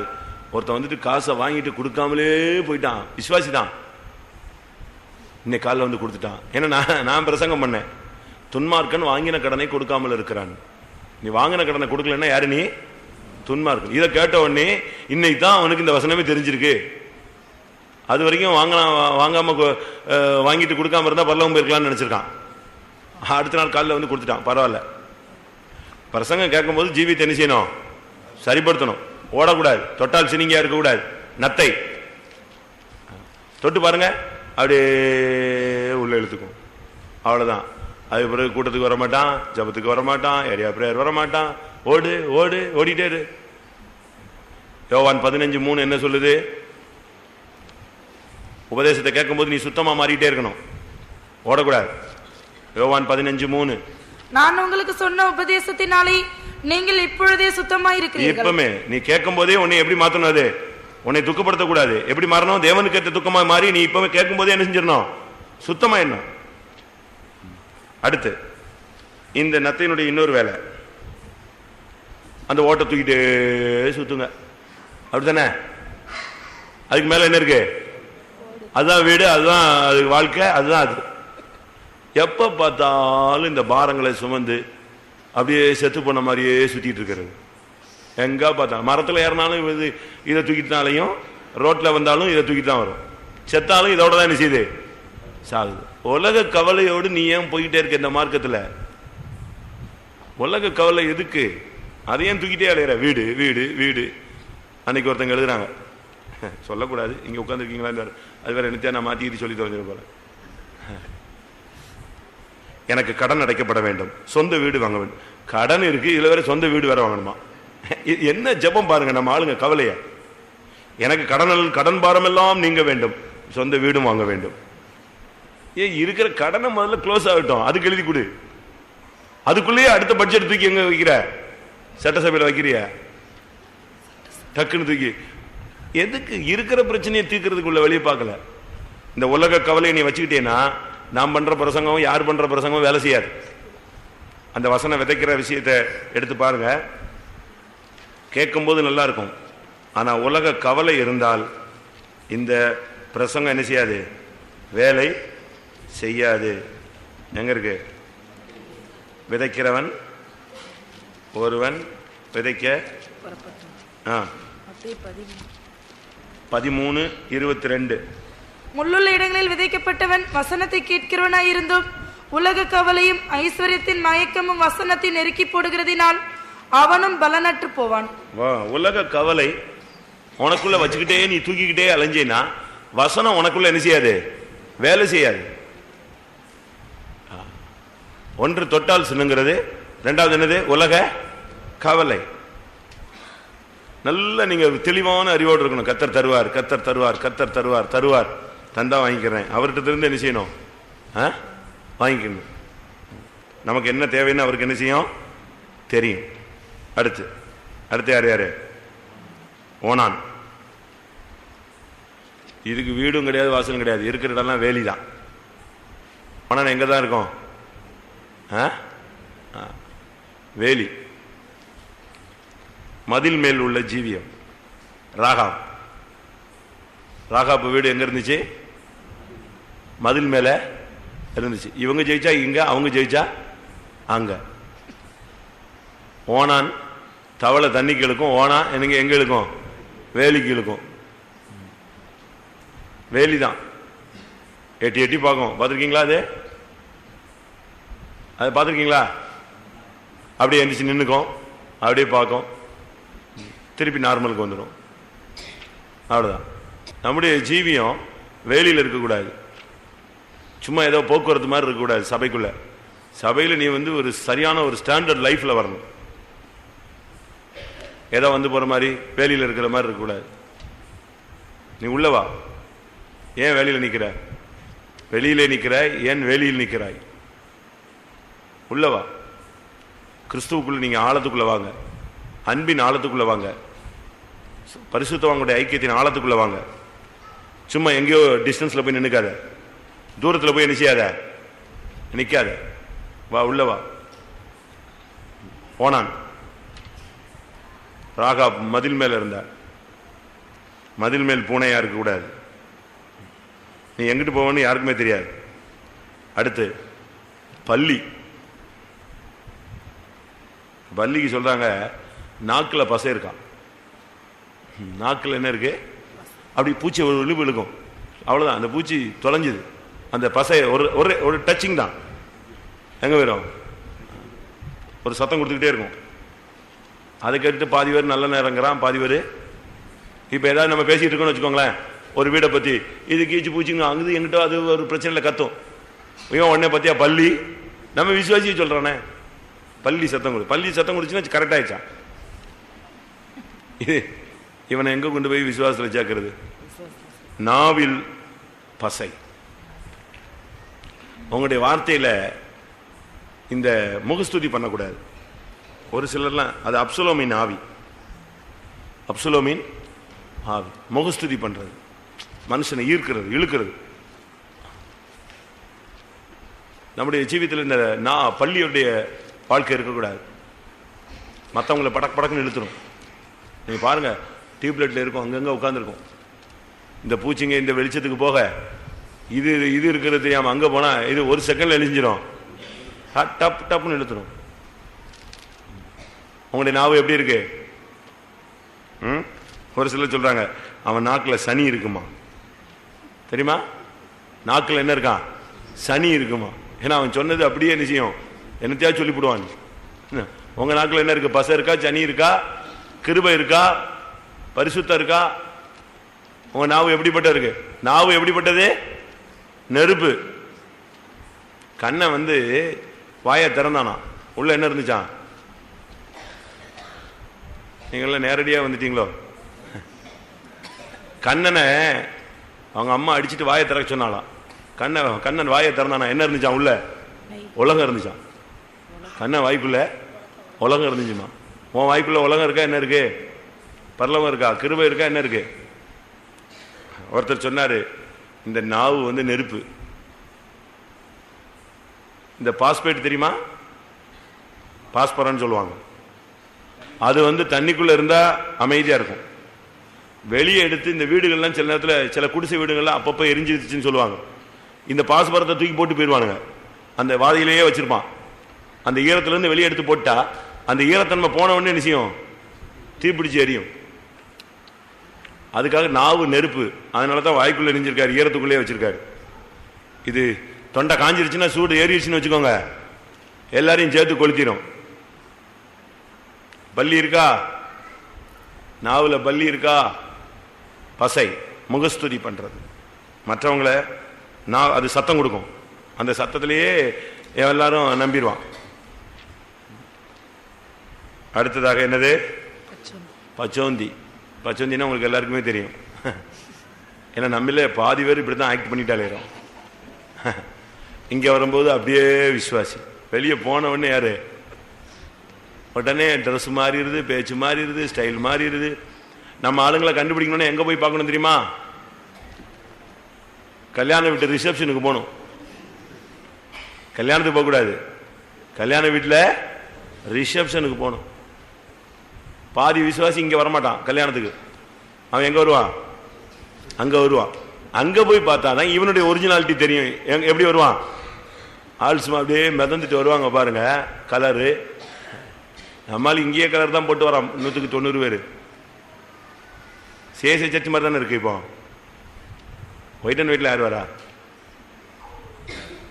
இப்பமாவது நீங்க தீர்மானம் எடுத்துக்கோங்க, புது வருஷத்துக்கு நான் ஒயிட் அண்ட் ஒயிட் எடுப்பேன். அப்படி ஒரு தீர்மானம் எடுத்துக்கோங்க. ட்ரெஸ் எடுக்கிறதுக்கு முன்னாலேயே எடுத்துட்டீங்கன்னா அடுத்த ட்ரெஸ் எடுக்கும்போது எப்படி எடுக்கணும்? ஒயிட் அண்ட் ஒயிட் எடுப்பேன். அடுத்த பிரதிஷ்டை எவ்ரி சண்டே நான் கட்டாயம் ஒயிட் அண்ட் ஒயிட் உடுத்துவேன். அதில் ஒரு நாள் கொஞ்ச நாள் நீடிச்சிட்டியா, அடுத்து நான் பைபிள் ஸ்டடிக்கு ஒயிட் அண்ட் ஒயிட் போடுவேன். அது ஒரு மாதம் தடிச்சு காத்திரு போட்டதுக்கு நான் ஒயிட் அண்ட் ஒயிட் போடுவேன். அதுக்கு அடுத்து உபவாச ஜெபத்துக்கும் ஒயிட் அண்ட் ஒயிட். இப்படியே நீ வந்து ஒரு வருஷத்துக்குள்ள பியூர் ஒயிட் அண்ட் ஒயிட்ல வந்துடுவேன். நான் சொல்றது கரெக்ட் தானே? செத்தா அன்னைக்கு மட்டும் நாங்க ஒயிட் அண்ட் ஒயிட் போட்டு தானே அடக்கம் பண்றோம். கரெக்டா? நான் சொல்றது கரெக்டா? என்ன கலர்ஃபுல்லா சுத்தின ஆளா இருந்தாலும் செத்துட்டா எங்க கண்ட்ரோல்ல அடக்கம் வந்துச்சுன்னா நாங்க என்னதான் பண்றோம்? நீங்களும் மற்ற மார்க்கத்திலையும் என்னதான் பண்றான்? ஒயிட் அண்ட் ஒயிட் போட்டுறான் சபைகள், எல்லா சபையிலையும். அப்ப செத்த அன்னைக்கு போடுற இல்ல, உயிரோடு இருக்கும்போதே போடு. என்ன யாருக்காவது இல்லைன்னா பரவாயில்ல, இருக்கிறவங்களே சொல்றேன், நீங்க இப்பவுமே பிரதிஷ்டை பண்ணணும். ஜெயங்கொள்ளுகிறவன் எவனோ அவனுக்கு நான் என்ன செய்வேன்? வெண்வஸ்திரம் கொடுப்பேன். அப்ப ஜெயிக்கிற ஒரு ஜீவியம் இருந்துச்சுன்னா நீ ஆட்டோமேட்டிக்கா ஒயிட் அண்ட் ஒயிட்ல வந்துருவ. அதான் என்னுடைய அடையாளம். சரி, பச்சோந்தினா இலையில வரும்போது எப்படி வந்துடும்? மஞ்சள் ஆயிடும். மரத்தில் வரும்போது எப்படி ஆயிடும்? ப்ரௌன் ஆயிடும். அப்படி கலர் டக்கு டக்கு டக்கு டக்குன்னு செய்வேன். இருக்கா? அப்படி மாயம் பண்ணுதல், மாயம். பேதுருவுக்கு இப்படி ஒரு சுபாவம் இருந்துச்சு. பேதுரு வந்து இயேசுவே தெரியாதுட்டான், டப்புன்னு ஒரே அடி அடிச்சிட்டான். யாரு? இயேசுவா? அப்படின்னா அப்படிதான் கேட்கிறான். அந்த மனுஷனை நான் இயேசுவே அறியேன்னு கூட சொல்லல. எப்படி சொல்லிவிட்டான்? அந்த மனுஷனை நான் அறியேன். சரி, இப்ப திருப்பி ஏதோ வந்துட்டான், ஊழியம் கொடுத்துட்டாரு. ஊழியம் கொடுத்து போனா சபைக்குள்ள 2 பார்த்து வந்துச்சு, 2 குரூப் வந்துச்சு. ஒரு குரூப் என்ன சொல்லுது? விருத்த சேதனம் பண்ணணுங்குது. இன்னொரு குரூப் என்ன சொல்லுது? பவுலோட குரூப் எல்லாம் என்ன செய்யுது? விருத்த சேதனம் தேவையில்லை. கிறிஸ்துவுக்குள்ள ஒருத்தன் வந்துட்டானா விருத்த சேதனம் தேவையில்லை. இப்ப 2 பேருக்கும் இடிச்சுக்கிட்டே வருது. இந்த 2 குரூப்பும் இடிச்சுக்கிட்டே வரும். இப்போ ஒரு இடத்துல பந்தி நடக்குது. பந்தி நடந்துகிட்டு இருக்கும்போது பேதுரு அங்க இருந்தார். அங்க மெஜாரிட்டி யாரு? பவுல் இருக்காரு. பவுல் தீவிரமான ஆளு, அவர் இருக்காரு. மற்ற டீம்லாம் இருக்கு. ஒரு குரூப் தான் ஜாஸ்தியான ஆளுங்க. உடனே பேதுரு என்ன செஞ்சிட்டாரு? விருத்த சேதனம் பண்ணாதவங்க கூட உட்கார்ந்து சாப்பிட்டாரு. சாப்பிட்டுக்கிட்டு இருக்கும் போது யார் வந்துட்டா? அடுத்த டீம் வந்துருச்சு. உள்ள யாக்கோபுடைய டீம் வந்துருச்சு. அன்னைக்கு யாக்கோபு தான் வெயிட்டான டீம். யாக்கோபுடைய டீம் உள்ள வந்துச்சு. உள்ள வந்த உடனே பேதுருக்கு கையும் ஓடல, காலும் ஓடலை. என்னடா பண்றது, இவன் வந்துட்டானே, இந்த குரூப் வந்துச்சேன்னு சொல்லிட்டு பிளேட் அப்படியே தூக்கிட்டு எங்க போயிட்டாரு? அந்த குரூப்புக்கு போய் உட்காந்துட்டாரு. நான் சொல்றது நடைமுறைக்காக சொல்றேன், உண்மைதான், பொய்யே கிடையாது. கலாத்தியர் 2ஆம் அதிகாரம் 11, 12, 13. மேலும் பேதுரு அந்தியோகியாவுக்கு வந்தபோது அவன் மேல் குற்றம் சுமந்ததினால் நான் முகமுகமாய் அவனோடு எதிர்த்தேன். எப்படியெனில் யாக்கோபினிடத்திலிருந்து சிலர் வருகிறதற்கு முன்னே அவன் புறஜாதியாருடனே சாப்பிட்டான். அவர்கள் வந்தபோதோ விருத்த சேதனம் உள்ளவர்களுக்கு பயந்து விலகி பிரிந்தான். மற்ற யூதரும் அவனுடனே கூட மாயம் பண்ணினார்கள். அவர்களுடைய மாயத்தினாலே பர்னபாவும் இழுப்புண்டான். பாருங்க, ஆளு குரூப் மாறிட்டான், கட்சி மாறிட்டான். பவுல் சொன்னா இது விளங்காது, இது சரி கிடையாது, இது தப்பு. நீ எப்படி மாயம் பண்ணலாம்? இவ்வளவு நேரம் உட்காந்து சாப்பிட்டீங்களா, இப்ப எதுக்கு அங்க போற, உட்காருங்கன்னு சொன்னான். மாயம் பண்ணாத. கிறிஸ்துவுக்குள்ள வந்துட்ட பிறகு நீ பச்சோந்தி வேலை என்ன செய்யாத, பண்ணாத. இங்க வந்தா பயங்கரமான எழுப்புதல், அங்க போனா இன்னொரு எழுப்புதல், வெளியே போனா அங்க போய் உட்காந்துக்கிறது. சென்னையில் ஒரு ஆளு நம்ம பவனியில முன்னால வருவார். நல்ல பெரிய மீசெல்லாம் வச்சிருப்பாரு, ஒரு ஒயிட் அண்ட் ஒயிட் சஃபாரி போட்டு வருவார். எல்லா பவனிலும் அவர் தான் ஃப்ரண்ட் வருவார். எல்லா பவனிலும் நீங்க அவர் சென்னையில் நீங்க பார்த்தா கண்டுபிடிச்சிருக்கலாம் கொஞ்ச நாளைக்கு முன்னால. இப்ப வர மாட்டார். அவர் தான் எல்லா பவனிலையும் ஃப்ரண்ட்ல வருவார். சரி, ஒரு பவனில அதே மாதிரி வந்துட்டு இருக்கும்போது ஒரு பாஸ்டர் போய் அவரை பிடிச்சிட்டாரு. நீ ஏன் இங்க வந்து நிக்கிற, பின்னால போனாரா? நீ யாரு? நீ விசுவாசி தானே? விசுவாசின்னா விசுவாசி மாதிரி தெரியலையே, நீ பின்னால போனாரா? இல்ல போ பின்னால. இனிமேல் எந்த பவனிக்கு எங்க வரக்கூடாது, முன்னால வரக்கூடாது. உடனே அவருக்கு ஒன்றும் ஓடலை. அப்போ அப்படி ஒரு மாதிரி ஆன உடனே பாஸ்டர் சொன்னாரு, போன வாரம் டிஎம்கே பவனி ஊர்வலம் நடந்துச்சு, அதுல நீ எங்க வந்த கேட்டிருக்காரு. போன வாரம் டிஎம்கே ஊர்வலம் நடந்துச்சு, நீ அங்க கருப்பு சோவு போட்டு எங்க வந்த? நான் என் கார் கிராஸ் பண்ணும்போது நீ எந்த இடத்துல நின்ன நான் சொல்லட்டா? அங்கேயும் நீ வேஷம் போட்டுட்டு என்ன செய்யற, அங்க ஒரு கலர் ட்ரெஸ் போட்டு நிக்கிற, இங்க வந்தா என்னது ஒயிட் அண்ட் ஒயிட் போட்டு நீ தான் சபையில முன்னால உள்ள, போ பின்னால. இந்த மாயம் பண்ற வேலையை என்ன செய்யக்கூடாது, விசுவாசிக்கு ஆகக்கூடாது. நீ ஒரிஜினல் பச்சவந்தி, அதாவது அதுக்கு தேவன் சிருஷ்டிச்சதுல அப்படி இருக்கு பச்சவந்தி. நீ இங்க இருந்துகிட்டு பச்சவந்தியா இருக்கிறிய. இந்த 8 என்னது அருவருப்பு. இந்த 8 என்ன பண்ணா தெரியுமா? இந்த 8 நோவா வேலைக்குள்ள உட்காந்துக்கிட்டு இருந்துச்சு. நோவா என்ன பண்ணிட்டான், நீ எல்லாம் கிளம்புங்கப்பா, தயவு செய்து எங்க போயிடுங்க, வெளியே போயிடுங்க, வேண்டாம் வேலைக்கு வேண்டாம். ஆதியாகமம் 8ஆம் அதிகாரம் 19ஆம் வசனம். பூமியின் மேல் நடமாடுகிற சகல மிருகங்களும், ஊறுகிற சகல பிராணிகளும், சகல பறவைகளும் ஜாதி ஜாதியாய் பேடையிலிருந்து புறப்பட்டு வந்தன. அவ்வளவுதான். புறப்பட்டு வந்தனா புறப்பட்டு போயின, எல்லாம் வெளியே போயிடுச்சு, திருப்பி வராது. அப்படியான 2 அர்த்தம் என்னன்னா, பேழைக்குள் இருக்கிற நமக்குள்ள இருந்து இந்த சுபாவங்கள் எல்லாம் எங்க போனோம், வெளியே இன்னைக்கு போகணும். போகுமா? போயிடுமா? அனுப்பிடுவீங்களா? பெருச்சாலி போயிடுமா? நம்பிக்கை துரோகம் பண்ணுவீங்களா? ஒரு அந்நியன் உன்னுடைய குடும்பத்துக்கு நம்பிக்கை துரோகம் பண்ணாலே உன்னால தாங்க முடியாது. ஆனா நீ நம்பிக்கை துரோகம் பண்ண எப்படி? உன் மனைவிக்கு, பிள்ளைகளுக்கு, பெற்றோர்களுக்கு உன்னை நம்பி படிக்க வைக்கிறாங்க, நம்பி வேலைக்கு அனுப்புறாங்க, நம்பி தான் விட்டுட்டு போறாங்க. உன் கையில தான் பணம், உன்னை தான் நம்பி அந்த குடும்பம் இருக்கு, உன்னை நம்பி தான் பிள்ளைகள் இருக்கு, உன்னை நம்பி தான் ஊழியம் இருக்கு, உன்னை நம்பி தான் சபை இருக்கு, உன்னை தான் நம்பி கர்த்தர் என்ன செய்யறாரு, உன்னைய நம்பி தான் எல்லாமே செய்யறாரு. நீ நம்பிக்கை துரோகம் பண்ணலாமா? நீ திருடலாமா? திருடுற புத்தியை விட்டுருங்க, கொடுத்தா வாங்கிக்கோங்க. பொருட்களை சேதப்படுத்தக்கூடாது. அடுத்து சகல விதமான ஆமை, நிர்விசாரம், அசதி. கர்த்தருடைய எந்த வேலையிலும் நீங்க அசதியா இருக்கக்கூடாது. அடுத்து பிடிவாதங்கள்லாம் வரவே கூடாது.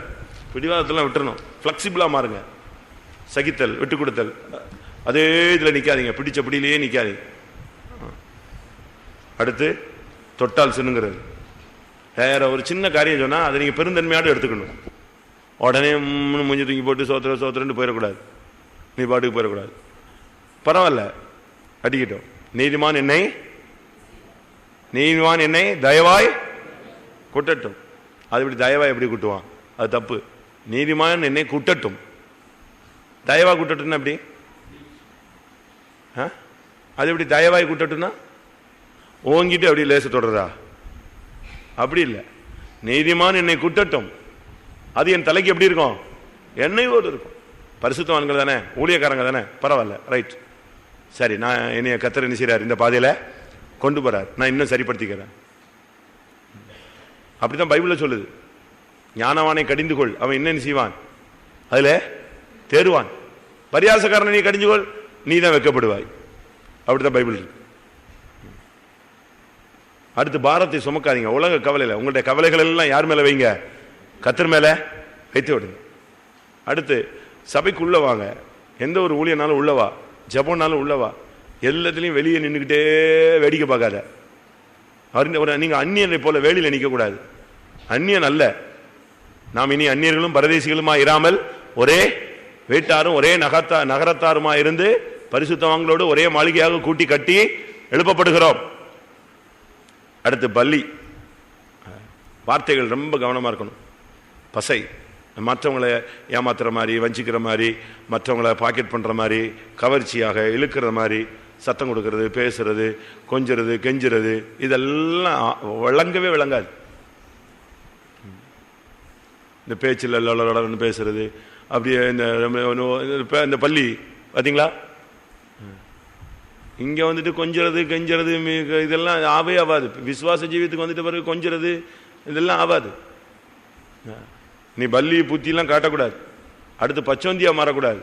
இதுக்குள்ள வந்துட்டு இங்க ஒண்ணு அங்க ஒண்ணு, இங்க உதட்டில் பார்த்த உடனே ஸ்தோத்திரங்கிறது, அங்க போய் இந்த ஆளுக்கு யார் ஸ்தோத்திரம் பண்றது, வந்து என்ன பண்றது, நேருக்கு நேரம் பார்த்துட்டேன் அப்படிங்கிறது. அப்படிலாம் நீங்க பச்சோந்தியா நினைச்சக்கூடாது, மாற கூடாது. எல்லாரும் கண்களை மூடுவோம் கொஞ்ச நேரம். கர்த்தாவே, ஊரும் பிராணிகள் கர்த்தருக்கு பார்வையில அசுத்தமானவைகள். இந்த ஊரும் பிராணிகள்ல எத்தனையோ கேரக்டர்ஸ் எனக்குள்ள இருக்கிறத நான் உணர்கிறேன். கர்த்தர் கிருபையா என்னை மன்னியும். அந்த ஊரும் பிராணி அன்றைக்கு பேழையிலிருந்து வெளியே போனது போல என்னுடைய ஜீவியம், என்னுடைய ஊழியம், என்னுடைய வருங்காலத்தை விட்டு அது இப்பொழுதே வெளியே போகட்டும் ஆண்டவரே. ஆமென். இவைகளிலிருந்து எனக்கு ஒரு விடுதலை தாரும் ஆண்டவரே. ஜாதிகளின் அசுத்தம் எனக்குள்ள இருக்கக்கூடாது, அநியாயங்கள் எனக்குள்ள இருக்கக்கூடாது, என்னுடைய ஆலயத்துக்குள்ள அசுத்தமான கிரியைகள் இருக்கக்கூடாது. நான் அசுத்த உதடுள்ள மனுஷனாய் மாறி போகக்கூடாது. நான் உலகத்துக்கு அசுத்தங்களுக்கு தப்பினவன், மறுபடியும் நான் அதில் சிக்கிக்கொள்ளக்கூடாது. தேவரீர் என்னை நீர் அசுத்தத்திற்கு அல்ல பரிசுத்தத்திற்கே அழைத்திருக்கிறீர். ஹல்லேலூயா. எல்லாரும் கொஞ்ச நேரம் கண்களை மூடி முழங்கால் போடுவோம். ஒரு 10 நிமிஷம் ஆண்டவருடைய சன்னிதானத்துல இந்த 8 காரியத்தை வைப்போம். இந்த 8 காரியங்கள்ல என்னென்ன காரியங்கள் நம்ம அறியாமலே நமக்குள்ள இடம் கொடுத்திருக்கிறோமோ கர்த்தர் கிருபையாய் அதை மன்னித்து அதிலிருந்து நமக்கு விடுதலையும் ஜெயத்தையும் பரிசுத்தத்தையும் தரும்படியாக ஆண்டவரே, இந்த அசுத்தமான தன்மைகள் என்னுடைய வாழ்க்கையை விட்டு வெளியே போக முடியாது. நீர் எனக்கு உதவி செய்யும் ஆண்டவரே. நான் இவைகளை பலிபீடத்துல வைக்கிறேன், சுட்டரித்து போடும் ஆண்டவரே. எல்லாரும் வாயை திறந்து கேட்போம். ஆமென். தேவன் நம்மை பரிசுத்தத்துக்கு அழைத்தார். ஆனால் நமக்குள்ளேயோ எவ்வளவோ அசுத்தங்கள் மறைந்திருக்கிறதை வேத வசனத்தின் வெளிச்சத்தில் நாம் உணர்ந்தோம். அப்படி உணர்த்தப்பட்டவர்கள் யாராவது தேவனுடைய சன்னிதானத்தில் ஒப்புரவாகிக் கொள்ள விரும்பினால் எழும்பி அறிக்கையிடலாம். ஆமென். இந்த நேரத்தை நாம் பயன்படுத்திக் கொள்ள வேண்டியது நம்முடைய கடமை. ஊரும் பிராணிகள் தேவனுக்கு சில காரியங்கள் அசுத்தமானவைகளாக இருந்தது. பெருச்சாளி, எலி, அழுங்கு, பலவிதமான ஆமை, உடும்பு, ஓணான், பல்லி, பச்சோந்தி. உன்னுடைய சரீரமாகிய ஆலயத்தை, பரிசுத்தமான ஜீவியத்தை, ஊழியத்தை இந்த சுவாவங்கள் கெடுத்துக் கொண்டிருக்கிறது. கர்த்தர் அதை கண்டு அதிலிருந்து விடுதலை பெற உனக்கு உதவி செய்ய வந்திருக்கிறார். எழும்பி அறிக்கையிடும் பொழுது அந்த தன்மைகள் நம்மை விட்டு விலகலாம். தியாராபாலா தீராபாலா தீராபானா. குழி தோண்டுவது, நம்பிக்கை துரோகங்கள், திருடுவது, சேதப்படுத்துவது, நிர்விசாரம், அசதி, தாமதம், கடிந்து கொள்ளுதலை ஏற்றுக்கொள்ள முடியாதது, உலக கவலைகளை சுமப்பது. ஷரபாலா கதிரிபி கரபாலா தீரா தீரா தீரா. யாரா இருந்தாலும் எழும்பி அறிக்கைட்டு கொண்டுங்க. உங்களுடைய மனசாட்சி செத்த கிரியைகளை நீங்க சுத்திகரிக்க நீங்க ஒப்பு கொடுங்க. ஊழியங்கள்ல வேலியில நிக்காத, சபைக்குள்ள வேலியில நிக்காத, கர்த்தருடைய காரியங்கள்ல ஒதுங்கி நிக்காத. உள்ளவா. உன் சத்தம் மற்றவர்களை டிஸ்டர்ப் பண்ணி மற்றவர்களுக்கு கேடாய் மாறி உன்னுடைய வார்த்தைகள்ல மற்றவர்களை இழுத்து கீழே போடாத. பிடிவாதம் பிடிக்காத, இரட்டை வேடம் போடாத. சீக்கிரம் சீக்கிரம், டைம் இல்லை. நமக்கு அடுத்த அபிஷேகத்துக்குள்ள போகணும். எனக்குள்ள இப்படிப்பட்ட சுவாவங்கள் இருந்ததே கர்த்தாவே. நான் சில காரியங்களை நம்பிக்கை துரோகம் பண்ணிவிட்டேனே கர்த்தாவே. சில காரியங்களை நான் சேதப்படுத்தி விட்டேனே கர்த்தாவே. சில காரியங்களை நான் பிடிவாதமா இருந்திருக்கிறேனே கர்த்தாவே.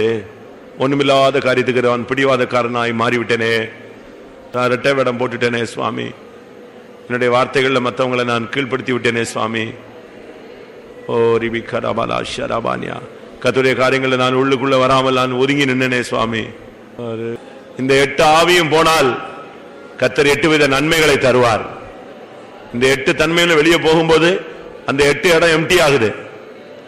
இந்த பெருச்சாளி இருந்த இடம், எலி இருந்த இடம், இந்த அழுங்கு இருந்த இடம், ஆமை இருந்த இடம், இந்த உடும்பு இருந்த இடம், ஓணான், பல்லி, பச்சோந்தி, இந்த 8 இருந்த இடங்கள் வெளியாகும் போது எம்டி உண்டாகும். அந்த 8 இடத்தையும் ஆவியின் கனிகளால் நீ நிரப்பலாம். அன்பு, சாந்தம், தயவு, நற்குணம், விசுவாசம், இச்சையடக்கம், சமாதானம், சந்தோஷம், இவைகளால் உன்னை நீ நிரப்பிக் கொள்ள முடியும். இந்த 8 இருக்க வரைக்கும் அது உள்ள வராது, தங்க முடியாது. அது மிருகம் அல்ல, அது கனிகள். இது அவ்வளவு மிருகம், சேதப்படுத்தக்கூடிய சக்திகள், நஷ்டப்படுத்தக்கூடிய சுபாவங்கள். இந்த கனி உள்ள வந்தா அதை அழிச்சிரும். அதனால அதை அழிச்சிட்டு இந்த கனியை உள்ள கொண்டு வாங்க. இன்னைக்கு இது பேலையை விட்டு, சபையை விட்டு, உன்னையை விட்டு, என்னையை விட்டு இந்த ஆவிகள் எல்லாம் வெளியே போகட்டும். அறிக்கையிட்டு உட்கார்ந்தால் இந்த ஆவி வெளியே போய் கொண்டு இருக்கிறதை நீங்கள் உணரலாம்.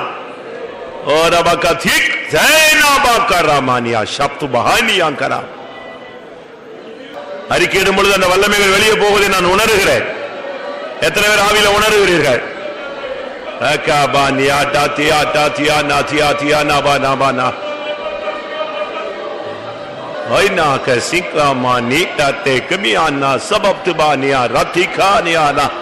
ஆண்டவரே, அறியாமையில் இதெல்லாம் எங்களுக்குள்ள இருந்து எங்களை சேதப்படுத்தி நஷ்டப்படுத்தி விட்டது. இன்னைக்கு வேத வசனத்தின் வெளிச்சத்தில் உணர்ந்தோம், மன்னியும், அறிக்கையிட்டோம், மன்னியும். ஓ ரபா கத்திரா பலா கத்திரா பலா கத்திரா பலா கத்திரா. ஆமா, இந்த 8 தன்மை எனக்குள்ள இருந்தது அப்படி என்பதை நான் உணர்ந்தேன், உணர்கிறேன். அப்படி சொல்றவங்க கை வைத்துங்க பார்க்கலாம். ஆமா.